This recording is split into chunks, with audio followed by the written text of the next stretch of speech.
Medium சைஸில் ஒரு beetroot எடுத்து சின்ன சின்னதாக கட் பண்ணியிருக்கோம். அதுக்கு நான் 1.5 தக்காளி எடுத்திருக்கேன். மிளகாயும் ஒரு பெரிய மிளகாயும் பச்சை மிளகாய் ஒரு சின்ன மிளகாய் எடுத்து கொஞ்சமாக தண்ணி ஊற்றி அதை நம்ம குக்கரில் வேக வைக்கிறோம். ஒரு 4 விசில் வர பீட்ரூட்டு நல்லா வேகணும், குழைவாக இருக்கணும்.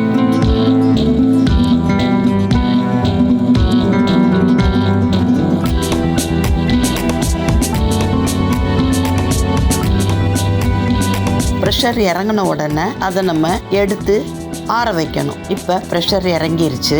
உள்ளே பார்க்குறோம், நல்லா எல்லாமே வெந்திருக்கு. பீட்ரூட் பாருங்கள், நல்லா வெந்திருக்கு. இது ஆறின இதை ஒரு மிக்ஸி ஜாரில் சேர்த்து நல்லா நைஸாக அரைச்சிட்டோம். அரைச்சதை தண்ணி இருக்கு இல்லையா, வேக வச்ச தண்ணி குக்கரில் இருக்கிறதோடு சேர்த்துட்டோம். 1 டீஸ்பூன் அளவுக்கு ஜீரகம், 1 டேபிள் ஸ்பூன் அளவுக்கு மிளகு, அதை பொடி பண்ணி இந்த குக்கரில் இருக்கிற தக்காளி பீட்ரூட்டோடு சேர்த்துட்டோம். ஒரு எலுமிச்சம்பழம் அளவுக்கு ஒரு புளி எடுத்து அதையும் கரைச்சி இதோட சேர்த்துட்டோம். கொஞ்சம் கருவேப்பிலை போட்டோம். கொஞ்சம் போல் வெல்லம் 1 டீஸ்பூன் அளவுக்கு சேர்க்கணும். அடுப்பை பற்ற வச்சிட்டோம். நல்லா பொங்கி வரட்டும், கொதிக்கக்கூடாது.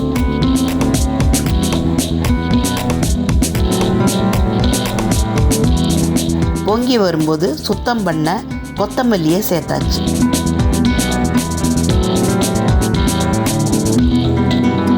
ஒரு தாளிக்கிற கரண்டியில் 1 ஸ்பூன் நெய் விட்டு கடுகு ஜீரகம் அது நல்லா பொரிஞ்சு வந்த உடனே ஒரு மிளகாய் வத்தல், அதோட ஒரு தட்டு 1 அல்லது 2 பல்லு தட்டுன பூண்டு, பெருங்காயம், இது எல்லாத்தையுமே பொரிஞ்சு வந்ததுக்கு அப்புறமேலு